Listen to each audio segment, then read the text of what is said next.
حضور افغانستان میں کی حالت دیکھتے ہوئے حضرت صاحبزادہ عبداللطیف کو شہید کیا گیا اور ان کے علاوہ دوسرے انبیاء باپ کو بھی، تو اس کے بارے میں کہنا تھا ان کی حالت بہت زیادہ قابل رحم ہے، تو کیا ممکن ہے ان کو کیسے امن نصیب ہو سکتا ہے؟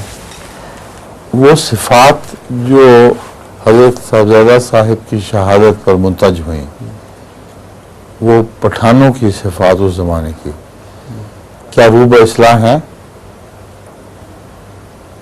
کیا ظلم کرنے اور درندگی اختیار کرنے کی جو ان کے اندر صفت پائی جاتی ہے اس میں تبدیلی ہو گئی ہے؟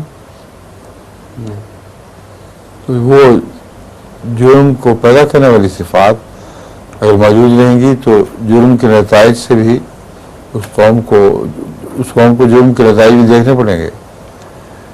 تو میرے صاحبزادہ صاحب کی بات نہیں ہے، صاحبزادہ صاحب خدا کی پکڑ کا موجب بن گئے، مگر وہ ظلم موجود تھا جو سزا طلب کر رہا تھا۔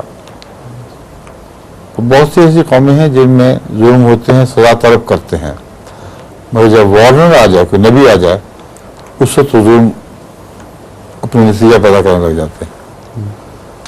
تو اس قوم کے اندر جو سخت دلی تھی وہ ویسی تھی جیسے حضرت مسیح کے زمانے میں یہود کی سخت دلی تھی۔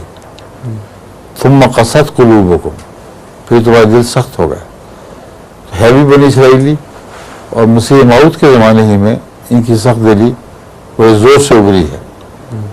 بس جب تک یہ سخت دلی کا علاج نہیں کرتے اور حضرت صلی اللہ علیہ وسلم کی رحمت کا نمونہ نہیں بنتے، اس وقت تک اس سزا ملتی رہے گی ان کو،